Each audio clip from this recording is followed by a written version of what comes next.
Religion today feels more and more like a competition. Who knows the better verse? Who interprets it the right way? Who can prove their side is the only truth? Christians, Muslims, others, all quoting, comparing, debating. But in all of this, there seems to be less and less space left for God. Instead of spirituality, we get the logic of proof.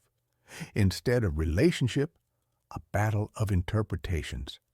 And yet, God, if he exists, does not fit into charts or dogmas. You cannot win him in a debate. And so the question arises, what have we really done with God? And maybe even more important, what have we done with ourselves? I have seen people with megaphones standing on street corners. They are not speaking to others. They are declaring verdicts, God, hell, salvation, damnation, a black and white world with no room for doubt, no room for you. Words turn into shouting, shouting turns into violence, and soon police sirens and fear in the eyes of bystanders. I have seen how the word pagan became an insult, almost a curse, and yet many of those ancient cultures lived with more natural morality than many modern churches. Of course, some were violent too, but many carried a spirituality older than books, older than institutions, older than dogmas. A spirituality rooted in nature, in daily life, in relationships with one another. And that is what stopped me.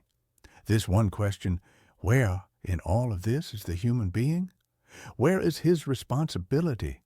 Why do so many prefer to blame their failures on the devil, on temptation, on the world, on God, on some plan, instead of simply looking in the mirror? This podcast does not exist to sell another doctrine. It is not about proving who is right.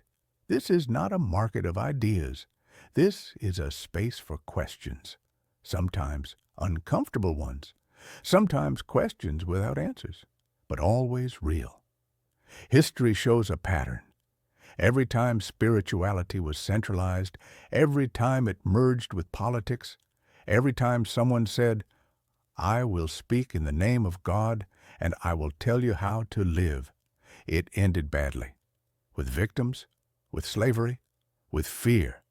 It was this way with the Aztecs, where priests claimed the sun would not rise without their sacrifices. It was this way in medieval Christianity, where the church held power over knowledge, politics, and souls. It is still this way in parts of Islam, where religion and law form one system of control. But there were other paths.